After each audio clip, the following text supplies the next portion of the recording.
चलिए गाइस, तो शुरू करते हैं। आज हम लोग देखने वाले हैं रिएक्ट के अंदर। अच्छा, अभी स्क्रीन शेयर नहीं किया आपसे, 1 मिनट देना मुझे, स्क्रीन शेयर कर देते हैं पहले। Just 1 minute wait after that. और एक गेट आप एक लोग बंद कर दीजिएगा प्लीज तब तक।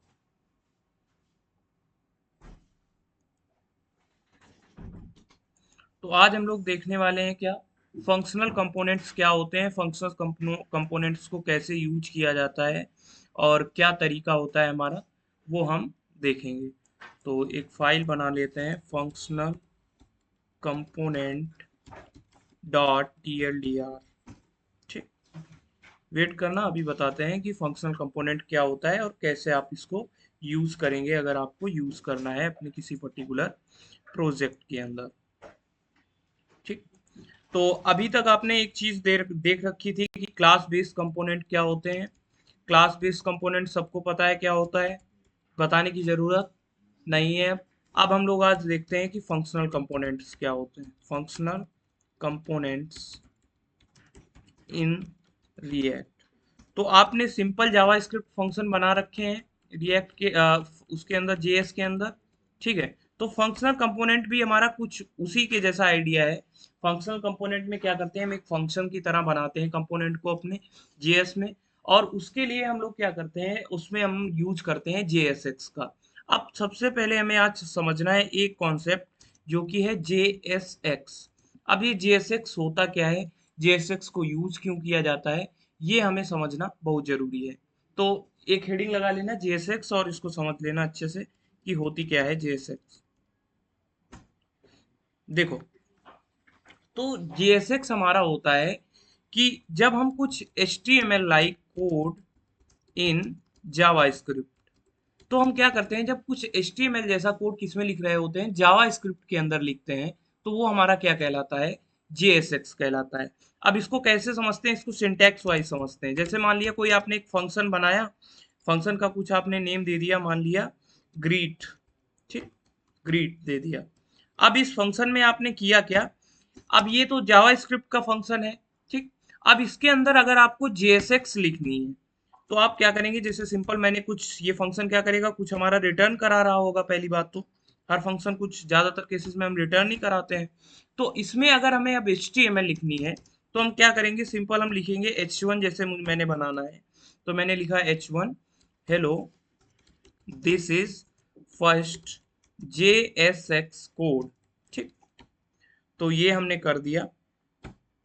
और ये जो स्ट्रक्चर बेसिकली बना है, ये क्या कहलाएगा, एंड ऑफ द डे कुछ नहीं है, क्योंकि ये जावास्क्रिप्ट फंक्शन के अंदर आपने HTML लिखी है, तो इसी को हम लोग बोलते हैं JSX। ठीक है, सो ये हमारी क्या है, JSX है।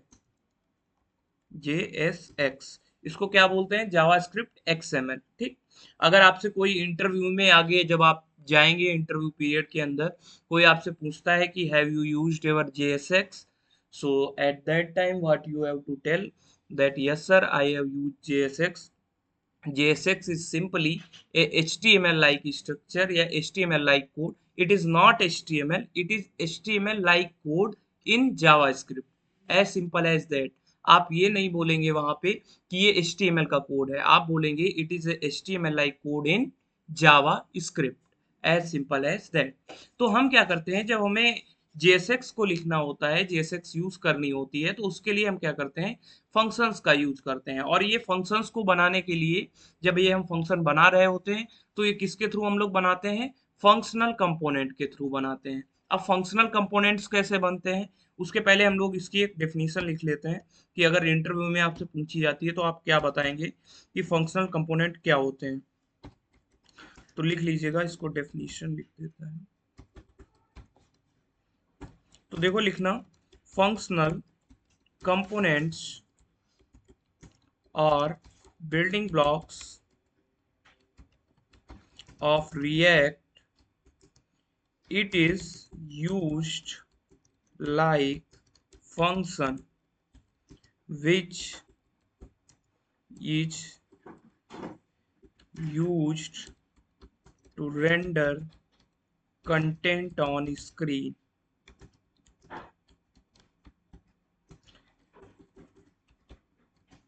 And it is very simple, इसको थोड़ा ऊपर कर देते हैं, very simple in comparison of class base component.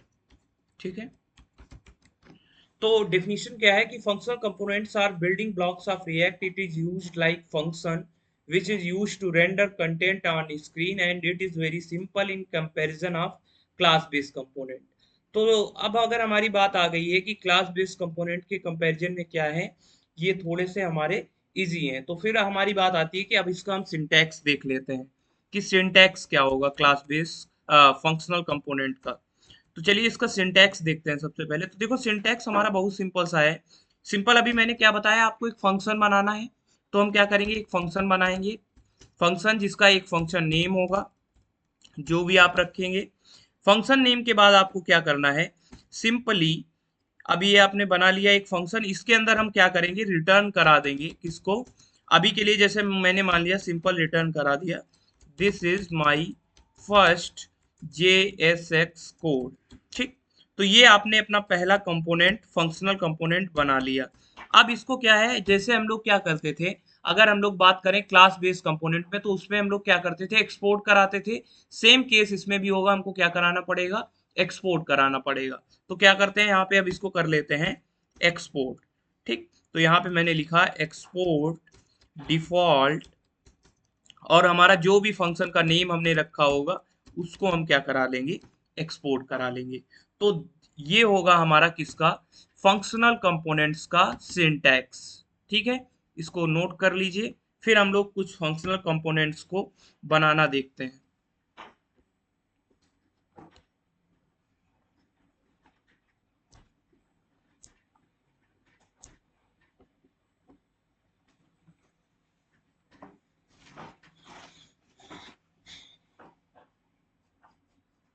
अच्छा, इसके पहले कुछ पॉइंट्स हैं, उन पॉइंट्स को भी नोट कर लेना, बहुत ही हमारे जरूरी हैं क्योंकि वो आगे यूज होने वाले हैं।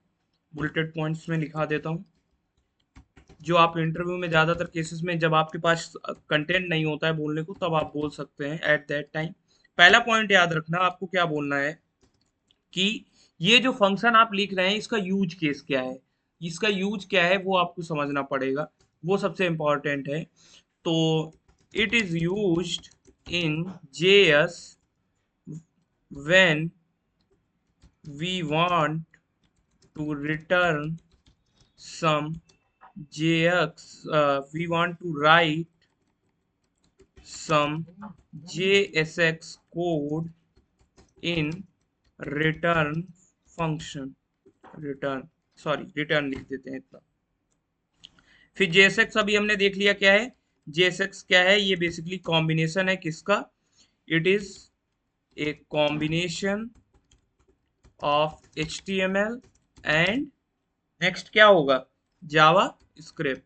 ठीक है, तो ये इसका कॉम्बिनेशन है। अब एक जो सबसे इंपॉर्टेंट रूल है कि फंक्शनल कंपोनेंट्स जो भी आप बनाएंगे उनकी एक जो स्टैंडर्ड रूल है वो क्या है कि functional component name should always start from capital letter. ठीक, ये याद रखिएगा, जो भी आप बनाएंगे, ये अगर आपने ऐसा नहीं किया, फंक्शनल कंपोनेंट आप बना रहे हैं और उस केस में आपने जो नाम लिया वो अगर आपने कैपिटल लेटर नहीं लिया, तो ये बेसिकली क्या करेगा, एक एरर थ्रो करेगा। ठीक है, समझ गए। अब हम लोग फंक्शनल कंपोनेंट बनाना सीखें, शुरू करें बनाना। ठीक है, तो इसको नोट कर लिया, चलिए जल्दी नोट करिए फिर आगे देखें।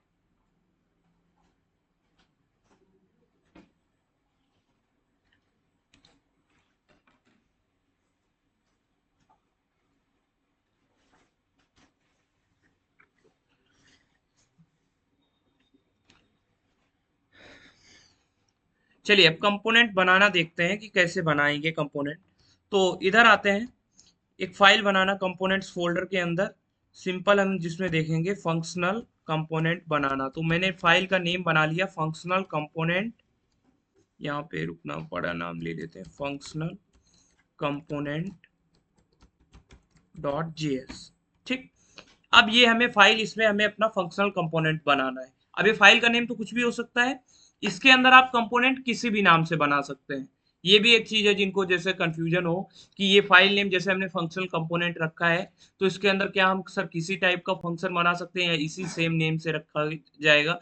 जनरल केस में क्या करते हैं हम लोग, जो हम फाइल का नेम रखते हैं वही के हम ज्यादातर केसेस में अपने फंक्शनल कंपोनेंट का नेम रखते हैं, क्योंकि वो आसान होता है। उसका ट्रिक क्या है, आप सिंपल लिखते हैं RAFCE और ये करता क्या है, आपका देखो उसी नाम से पूरा इसने फंक्शनल कंपोनेंट आपको बना के दे दिया। लेकिन अभी हमको समझना है कि एक्चुअल में बनाते कैसे हैं, तो इसको उस हिसाब से डिजाइन करते हैं। तो चलिए शुरू करें बनाना। तो हमने क्या देखा है कि सबसे पहले हमें एक फंक्शन बनाना है। फंक्शन का मैंने नेम ले लिया अभी के लिए, जैसे वेलकम। ठीक, वेलकम। अब ये फंक्शन करने क्या वाला है, अभी हमने देखा था कि ये बेसिकली रिटर्न क्या करेगा, JSX रिटर्न करेगा। तो यहाँ पे अगर मैंने ले लिया रिटर्न H1 और H1 के अंदर ले लिया this is my first react functional component. ठीक, तो ये हमारा क्या हो गया, पहला रिएक्ट का जो भी कोड है हमने इसके अंदर लिख दिया और ये फंक्शनल कंपोनेंट बन गया। अभी इसमें क्या चीज मिसिंग है, इसको हमें क्या करना पड़ेगा, एक्सपोर्ट करना पड़ेगा। ठीक है, तो अगर हम इसको एक्सपोर्ट करेंगे और एक्सपोर्ट के आगे हम क्या लिखेंगे, फिर डिफॉल्ट लिखेंगे और डिफॉल्ट के आगे क्या लिखेंगे, हम अपने कंपोनेंट का नाम लिखेंगे, वेलकम। तो अब ये अगर हम कंपोनेंट को रेंडर कराना चाहें तो क्या ये कंपोनेंट हमारा चल जाएगा या अभी कुछ हमारी एरर आएगी, बताइए। पीछे जिया,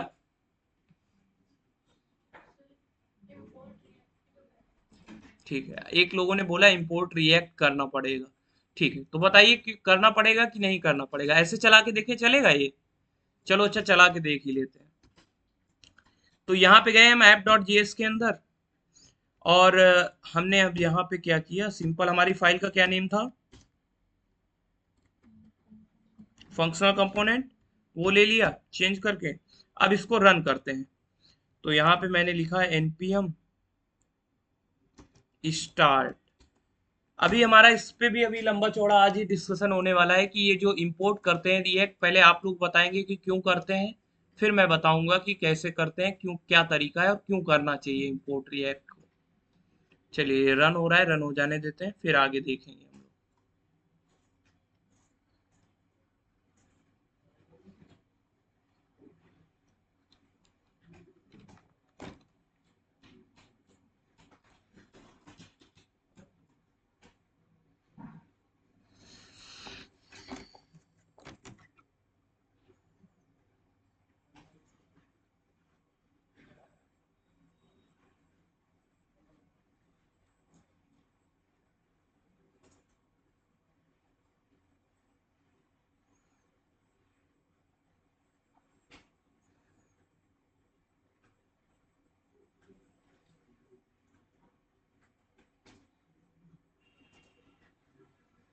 चल गया, अब बताओ जिया जी।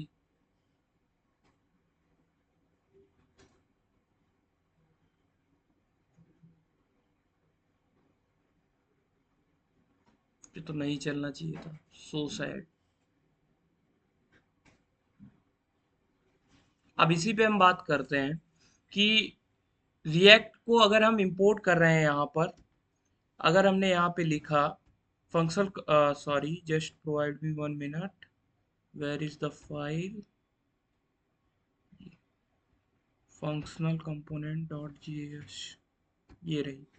तो इसमें अगर हम लोग लिखते हैं ये इंपोर्ट और हम क्या करते हैं, रिएक्ट को इंपोर्ट करते हैं, then what is the use case of this reacting import, और इसको इंपोर्ट करने का, इसको इंपोर्ट क्यों किया जाता है, हर कंपोनेंट के अंदर हम लोग रिएक्ट को क्यों इंपोर्ट कर रहे हैं, इसका आंसर मुझे कौन बताएगा, बताइए कोई एक लोग जल्दी से। जिया, बताओ। कि-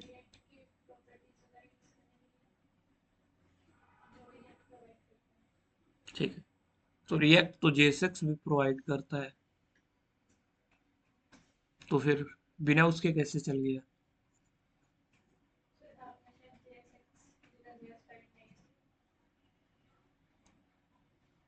क्या बोल रही हो, आपको आइडिया है?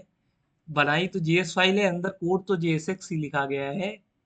जेएस के अंदर जेएसएक्स क्या अभी बताया है कि जेएस का जो भी फंक्शन है उसके अंदर तुम एचटीएमएल जैसा कोड लिख रहे हो, तो जेएसएक्स ही तो हो गया। बताओ, सोचो, आप बताओ क्या नाम है। आपका क्या नाम है भैया? अमित। हाँ अमित भैया बताए। रिएक्ट की फंक्शनलिटी आप बताओ। इनका क्या नाम है? अंकुर। अंकुर बता। यही नहीं बताना जो ये बताए हैं, अपना कुछ पॉइंट ऑफ व्यू देना। बताइए जल्दी।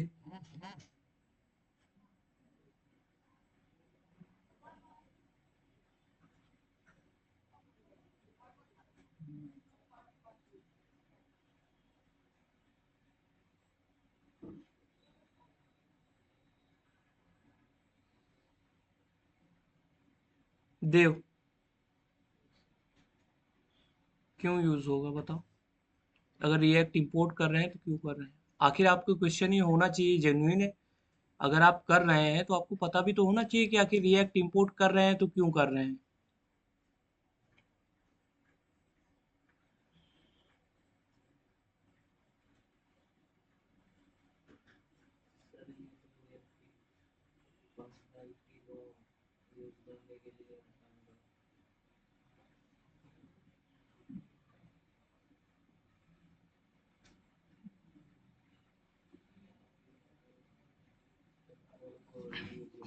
चलिए, अब सुनिएगा। कॉपी पेन ओपन कर लीजिएगा, बता देते हैं आपको। अच्छे से देखना क्या बता रहा हूँ, क्योंकि ये बहुत इंपॉर्टेंट है, आपको पता होना चाहिए लेकिन आपको भी नहीं पता है। क्वेश्चन है, why we are using import react from react। ठीक। चलिए देखो, अब आंसर सुनना इस चीज का। अभी आपने जो JSX कोड लिखा है, अगर आपने पहली मेरी क्लासेस ली होती तो आपको पता होता कि क्या होता है हमारा। अगर हम लोग सिंपल अगर कुछ बनाना होता है तो हम लोग किसका यूज करते हैं? React dot create element method. ये पढ़ रखा है आपने method, react dot create element. तो ये मेथड क्या करता है? एलिमेंट्स को क्रिएट करने के लिए यूज होता है। तो अभी जब हमने JSX का कोड लिखा, तो ये JSX का कोड तो हमारा जो जावा स्क्रिप्ट का वो है कंपाइलर है, वो डायरेक्ट समझेगा नहीं। तो JSX कोड को अगर हमें अपने ब्राउजर या जावा स्क्रिप्ट के कंपाइलर को समझाना है, तो वो किस में समझेगा? End of the day JS में समझेगा, JS की लैंग्वेज में। तो जो इंपोर्ट करते हो आप रिएक्ट, उसका काम बस इतना है कि वो JSX का जो भी आप कोड लिख रहे हैं उसको किस में कन्वर्ट कर देगा? JS में। और JS में किस में कन्वर्ट करेगा end of the day? React dot create element में। ठीक है। अब जो आपने इधर लाइन लिखी थी, अगर कहाँ गए फंक्शनल कंपोनेंट, ये रहा। तो ये लाइन बेसिकली कंपाइलर कैसे समझ रहा होगा इसको देखना। ये आपका करेगा क्या? सिंपल लिखेगा रिएक्ट डॉट क्रिएट एलिमेंट। और क्रिएट एलिमेंट के टोटल कितने पैरामीटर्स होते हैं हमने देखे थे? 3 पैरामीटर्स होते हैं। सबसे पहले क्या होता है हमारा? टाइप। तो टाइप हमारा कौन सा हो गया? H1 हो गया। ठीक। सेकेंड हमने क्या किया? कोई अभी आईडी और वो तो प्रोवाइड नहीं की है, तो ये वाला जो पैरामीटर रहेगा ये एज इट इज रहेगा। तीसरा क्या है? कंटेंट। तो कंटेंट क्या है? This is my first react functional component. ठीक। तो इसका काम सिर्फ इतना है और आगे होगा ये रिटर्न। ठीक। तो ये क्या करेगा? कुछ नहीं करेगा, सिंपल इसको ऐसे ब्राउजर को जो समझेगा वो इस तरह से समझेगा, react dot create element. Type क्या है? H1 है। अभी के लिए हमने आईडी या कुछ स्पेसिफिकेशन प्रोवाइड नहीं की है, और कंटेंट ये है। तो ये जो चेंज होता है जाके, ये चेंज तभी होता है जब आप रिएक्ट को इंपोर्ट कर रहे होते हैं। ठीक। फिर आपका क्वेश्चन होना चाहिए था, सर ये कोड चल कैसे गया? इसने किया क्या? अभी के केस में जो भी आपने प्रोवाइड किया फंक्शनल कंपोनेंट, इसमें क्या था? सिंपल हमने H1 रिटर्न की थी। तो इसने देखा कि हमें नेसेसिटी नहीं है, हमारा काम हो जाएगा। ठीक। रिएक्ट आपने कहाँ पे इंपोर्ट कर रखी है? और इस वाले केस में आपने क्या कर रखी है, इंपोर्ट कर रखी है। तो ये करेगा क्या, उसका रेफरेंस लेके काम कर देगा। लेकिन हर कंपोनेंट के लिए आपको अलग से जब कोड को लिखना है, आप पूरा कोड करेंगे। इन दैट केस आपको क्या होगा, नीड होती है किसकी, रिएक्ट को इंपोर्ट करने की। वो करता क्या है, end of the day JSX code को जेएस के कोड में चेंज करता है। और जेएस का कोड कुछ नहीं होता है, हमारा react dot create element method में चेंज करता है। जो भी आप बनाए h1 h2 h3 totally depends upon you. ठीक, तो अब हम लोग एक क्या करते हैं, सिंपल कार्ड बनाते हैं। ठीक, कार्ड बनाते हैं। अभी आपको मैंने टेलविंड सीएसएस बताई है, चलिए आज उसका भी थोड़ा सा इंट्रोडक्शन देख लेते हैं। टेलविंड सीएसएस कैसे लगानी है आपको और होती क्या है। तो आपको कुछ नहीं करना है, जाइएगा Tailwind CSS, Tailwind, just give me 1 minute, load हो जा। आपको जाना है टेलविंड सीएसएस के डॉक्यूमेंटेशन पे। अब टेलविंड सीएसएस क्या है, आपने अगर सीएसएस यूज कर रखी होगी तो आपको आइडिया होगा कि आप लोग किसका यूज करते हैं, कि ये क्लासेस का यूज करते हैं, आईडी का यूज करते हैं। तो रिएक्ट के अंदर होता ये है, अगर हम लोग सिंपल केसेस में समझें, 1 मिनट देना, पहले मैं डॉक्यूमेंटेशन ओपन कर लूं, इसी वजह से ओपन नहीं हो रहा है।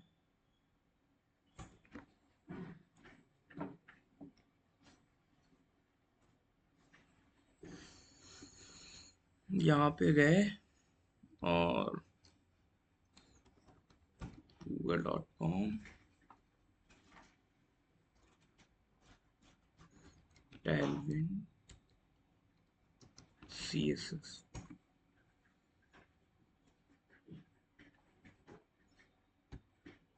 चलो अब हमें देखनी है टेलविंड सीएसएस कैसे अपने प्रोजेक्ट में इंपोर्ट करनी है। तो देखो इसके स्टेप्स भी लिख लेना, क्योंकि जो लोग अभी नए हैं आप लोग, वो लोग तो पीछे आप लोग यूज कर रखे होंगे टेलविंड में भी। टेलविंड यूज नहीं किया आपने?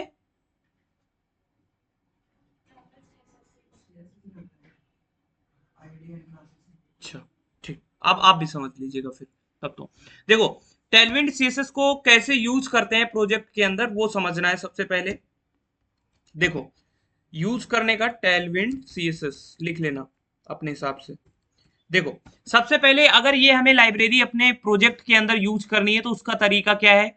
यूज करने के लिए सबसे पहले हमको अपने सिस्टम के अंदर या अपने प्रोजेक्ट के अंदर इसको इंस्टॉल करना पड़ेगा। तो सबसे पहला पार्ट आता है इंस्टॉलेशन पार्ट।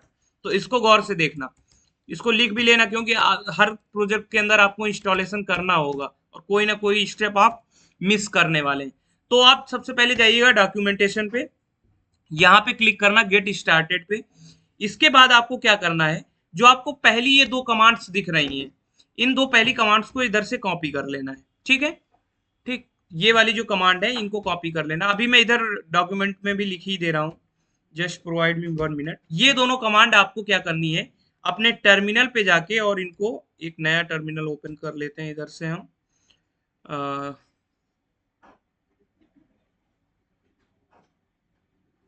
इधर आके इनको कर देना है पेस्ट और सिंपली एंटर कर देना है। तो ये क्या कर देगा, आपके सिस्टम जो प्रोजेक्ट है इसमें टेलविंड सीएसएस को इंस्टॉल कर देगा। ठीक, अभी कुछ और प्रोसेस है वो बताते हैं, जब तक ये इंस्टॉल हो रहा है इंस्टॉल होने देते हैं। देखो, इसके बाद नेक्स्ट स्टेप आपको क्या करना है, ये जो फाइल दिख रही है tailwind config.js, ये वाली फाइल। अब इसमें देखो, अगर आप वाइड का प्रोजेक्ट यूज कर रहे हैं, वीड का, तो उसके लिए अलग आप लोग इसकी कॉन्फ़िगरेशन फाइल बनाएंगे। जो लोग JSX यूज करते हैं, TSX यूज करते हैं, वो सिंपली जाके यहाँ से सर्च करके आपको मिल जाएगा इधर डॉक्यूमेंटेशन में वो सेक्शन। उसके अंदर जाके आप अपने हिसाब से ढूंढ सकते हैं कि किस पर्टिकुलर लाइब्रेरी के लिए आपको यूज करना है। तो यहाँ पे अभी मैं सिंपल रिएक्ट का प्रोजेक्ट बना रहा हूँ, तो मैं ये tailwind config.js फाइल को कॉपी करूंगा।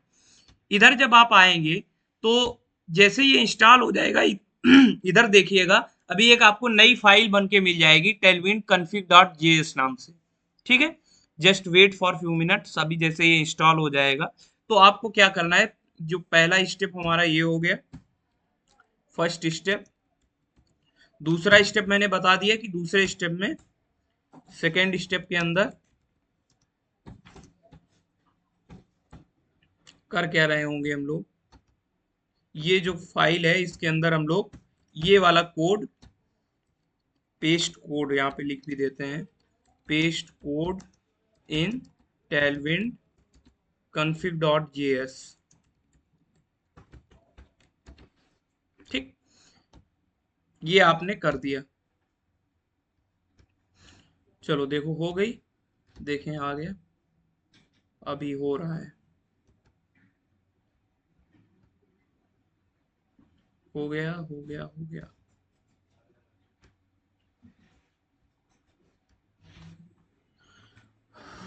जस्ट वेट, हो जाने दीजिए भाई। क्या हुआ, लिख के क्या आ रहा है?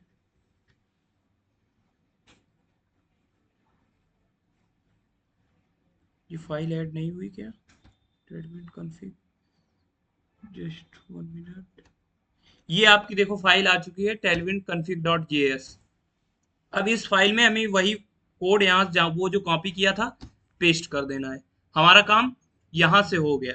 एक अब थर्ड स्टेप क्या आएगा, सुनना गौर से, सुनना, 3 स्टेप ये हैं। अब ये वाला जो है, ये वाली फाइल जो input dot C S S लिखी है, इसको इधर से कॉपी करना। अब इसको कहाँ पे लेके आना है? इसको हमें लेके आना है अपनी index dot C S S जो आपको फाइल दिख रही है, इसको पूरा कंट्रोल ए करना, और ये वाली जो है लाइंस 3 आपको पेस्ट कर देनी है। ठीक, तो थर्ड स्टेप भी इधर लिख लेते हैं। थर्ड स्टेप क्या है? Third step, paste this code in index dot C S S. ठीक,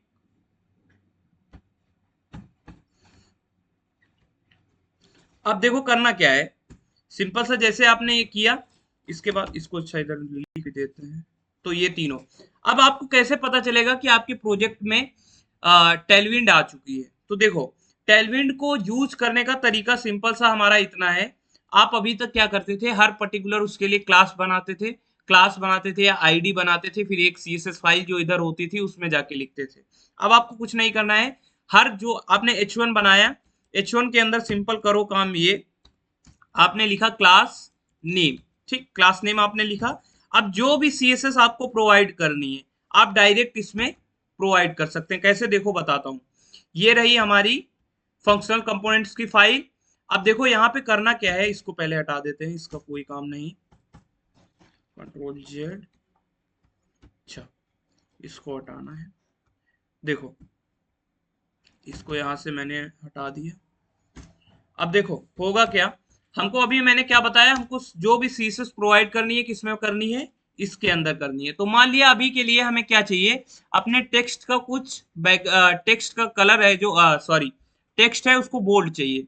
तो हम सिंपल लिखेंगे टेक्स्ट, और टेक्स्ट के आगे जैसे आप करेंगे तो इस केस में देखो यहाँ पे आपको ये कई सारे ऑप्शन मिल जाएंगे।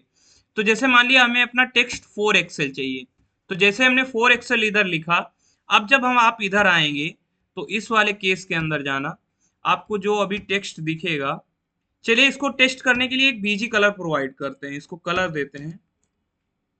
तो मैंने लिख दिया टेक्स्ट, फिर हमने दिया यहाँ पे ब्लू, ब्लू देते हैं। तो मैंने दे दिया मान लिया ब्लू 600, और इसको यहाँ पे, इसको 1 मिनट दोबारा से स्टार्ट करते हैं, जस्ट गिव मी 1 मिनट, इसी वजह से नहीं चल रहा है।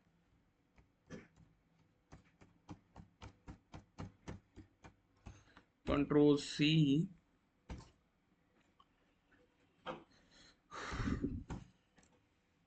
मैंने किया npm स्टार्ट।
चल गया, कलर हमारा क्या हो गया, ब्लू हो गया। जो भी हमको चाहिए, आप देखो इसके अंदर कैसे लगाते हैं, पहले टेलविंड वो देख लेना। अब मान लिया, अब आपको मैं क्या करता हूँ, एक कंपोनेंट वो बना के दिखाता हूँ पूरा कार्ड। इससे आपको क्या आइडिया हो जाएगा कि टेलविंड सीएसएस लगाते कैसे हैं। अच्छा, एक चीज और है, टेलविंड को आपको कहीं से पढ़ने की जरूरत नहीं है। पहली बात ये, जो भी आपको सीएसएस की प्रॉपर्टी चाहिए, जैसे मान लिया आपको चाहिए यहाँ पे कोई एक सीएसएस प्रॉपर्टी बताना आप लोग। टेक्स्ट शैडो, शैडो यहाँ पे लिखते हैं। तो जैसे आप आएंगे तो इसके अंदर ड्रॉप शैडो है एक ऑप्शन, ठीक। तो आपको सिंपल कुछ नहीं करना है, ये ड्रॉप शैडो वाली जो क्लास लिखी है, ये पूरी क्लास उधर लिखनी है जाके, ठीक। तो इसको देखो करते कैसे हैं, अभी आपको समझ आ जाएगा। यहाँ से क्या करते हैं, अभी ये H1 हटाते हैं, इसकी जगह पे एक पूरा पहले डिव लेते हैं, ठीक। यहाँ पे रिटर्न किया, रिटर्न के अंदर हमने एक ले ली डिव, ठीक। अब देखो, सबसे पहले हमको क्या करना है, एक जो डिव बनानी है, इसमें क्या हो रहा है, हाँ। अब ड्यू को देखो क्या करते हैं हम लोग, सबसे पहले एक बैकग्राउंड कलर देते हैं अभी के लिए, ठीक। तो क्लास नेम में जाएंगे हम, और यहाँ पे लिखेंगे बीजी, और बीजी के बाद में यहाँ पे कुछ एक बैकग्राउंड कलर देते हैं। जैसे मैंने दे दिया, क्या दे दे, यहाँ पे मान लिया मैंने ये बैकग्राउंड कलर दे दिया। इसके बाद मैंने क्या किया, एक विड्थ दे दी। तो विड्थ अभी के लिए, अगर हमें मान लिया देना है, कितनी दे दें, अगर 50 पिक्सल दे दें तो मैंने 50 पिक्सल विड्थ दे दी, ठीक। तो अब अगर हम लोग यहाँ पे जाएं इस केस के अंदर, तो क्या हमारा अभी बॉर्ड आ चुका है, अभी नहीं आया, रुको। एक क्या करते हैं, इसको हम बॉर्डर भी प्रोवाइड करते हैं, ठीक। तो बॉर्डर मैंने लिखा, बॉर्डर प्रोवाइड किया। इसके बाद हमें क्या देना है, एक हाइट दे देते हैं कुछ, मान लिया हाइट मैंने दे दी, फिर से हाइट भी 50 पिक्सल ही दे देते हैं। तो दोनों चीजें मैंने प्रोवाइड कर दी, बॉर्डर दे दिया। अब इस केस में इधर चलें, तो क्या हमारा एक देखो बॉक्स बन के आ चुका है, ठीक। इसकी थोड़ा सा वो हाइट और विड्थ बढ़ा लेते हैं, इसको कर देते हैं अभी के लिए 150 पिक्सल, इसको कर देते हैं 150 पिक्सल। तो ये देखो हमारा एक बॉक्स बन के आ चुका है। अगर हम लोग देखें तो ये हमारा एक बॉक्स ऊपर आपको दिख रहा होगा, बन चुका है, सामने दिख रहा है। तो एक बॉक्स बन गया। अब हमको इसको एक कार्ड में बदलना है। एक कार्ड में क्या क्या चीजें होती हैं आपको पता है, एक टेक्स्ट होता है हमारा, क्या होता है, दूसरा इमेज हो सकती है। तो अभी हम इमेज नहीं लेते हैं, सिंपल टेक्स्ट लेते हैं। तो इस बॉक्स के अंदर अभी इसकी हाइट थोड़ी सी और कम है, तो क्या करते हैं, इसको दे देते हैं अभी के लिए 350, बढ़ा दो एकदम। फिर हमको क्या देना है, एक बेसिकली इसी के अंदर H1 बनानी है। H1 लेते हैं या फिर H3 ले लेते हैं, चलो H3 ले ली मैंने। H3 में मैंने प्रोवाइड कर दिया कार्ड 1, ठीक। फिर मैंने क्या किया, नेक्स्ट मैंने दे दिया यहाँ पे कार्ड का, जैसे कार्ड जो बनाते हैं फिर कार्ड से रिलेटेड कुछ डिटेल्स होती हैं, वो मैंने दे दी इसमें, कार्ड रिलेटेड डिटेल्स, ठीक। फिर मैंने क्या किया, नेक्स्ट एक बटन बना ली। बटन क्या है, बटन मैंने लिया। अब बटन पे मैंने लिख दिया ऐड टू कार्ड, ठीक। अब इधर आए तो हमारा देखो ये सिंपल, ये लाइट नहीं आई अभी। तो देखो ये तीन चीज, चलो अच्छा देखो इधर पहले देख लो, बाद में करते रहना। तो हमने सिंपल कार्ड 1 लिखा, कार्ड रिलेटेड डिटेल्स लिखी, एक ये बटन है हमारी ऐड टू कार्ड। अब क्या करते हैं, हम सबसे पहले बटन को एक बैकग्राउंड कलर देते हैं। तो इधर आना, बटन के अंदर क्या लिखेंगे हम लोग, क्लास नेम लिखा हमने, सिंपल दिया बीजी। अब बीजी हमको क्या प्रोवाइड करना है, बटन का क्या चाहिए बताओ, कोई अच्छा कलर मिल जा भाई। ये कलर दे दिया जैसे, बीजी एम्बर 300, ठीक। अब ये देखो इसके लिए आपको इधर एक एक्सटेंशन मिल जाएगा, जो ये आपको ये प्रोवाइड करेगा सजेशंस। इधर जाना, लिखना टेलविंड एक्सटेंशंस के अंदर, टेलविंड से रिलेटेड एक आपका एक्सटेंशन है बहुत अच्छा। एक मिनट रुकना, बता रहा हूं मैं। नेट नहीं चल रहा क्या, यहाँ पे एक मिनट रुकना, मैं इधर से ही दिखा देता हूँ आपको। ये एक्सटेंशन का नेम नोट कर लेना, काम आएगा आगे।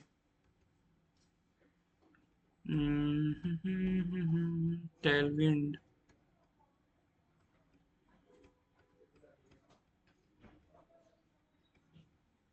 ये रहा टेलविंड सीएसएस इंटेलिसेंस। तो ये क्या करता है, आपको सजेशंस प्रोवाइड करता रहेगा। तो अब हमने क्या दिया, बटन को एक बैकग्राउंड कलर दे दिया, तो बटन में एक बैकग्राउंड कलर आ गया। ठीक, अब बटन को अपने हिसाब से हाइट विड्थ साइज दे दें कुछ। तो यहाँ पे मैंने क्या किया, एक बटन को साइज दे दिया। चलो इसको साइज भी दे देते हैं। अभी के लिए मैंने दे दिया विड्थ। अभी के लिए इसी की फिक्स्ड विड्थ ले लेते हैं, मान लिया मैंने ले ली 36। तो 36 कितनी हो रही है चेक कर लेते हैं चल के। 36, हाँ ठीक, आ गया।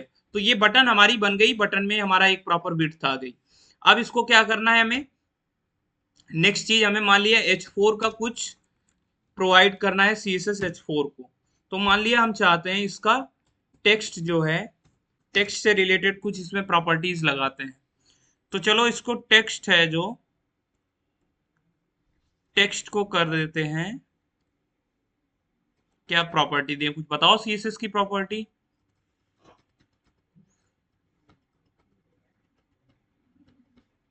टेक्स्ट की एक होती है फॉन्ट से रिलेटेड, इनकी प्रॉपर्टीज होती हैं वो लगाते हैं। तो फॉन्ट इसको दे देते हैं हम लोग अभी के लिए, इस केस के अंदर बोल्ड। ठीक, फॉन्ट दे दिया हमने बोल्ड। ऊपर वाले के लिए क्या हम दे देते हैं, इसके टेक्स्ट का कलर दे देते हैं। तो यहाँ पे गया मैं, फॉन्ट क्लास नेम लिखा, क्लास नेम। ठीक, और इसमें टेक्स्ट का कुछ हम कलर चेंज कर देते हैं। तो मैंने लिखा टेक्स्ट, और टेक्स्ट का कलर मान लिया क्या दे दें। अभी ये बीजी है तो इस पे कौन सा कलर सूट करेगा, जल्दी बताओ भाई। रेड दे दें, चलो मैंने दे दिया रेड 500। ठीक, अब इधर आना, इधर गौर से देखना, इसको रेफरेश करना, रेफरेश। तो हमारा कार्ड का जो कार्ड रिलेटेड डिटेल्स है, ये हमारा हो गया बोल्ड। ठीक, ये वाला अभी रन हो रहा है, रन हो जाने दो, चेक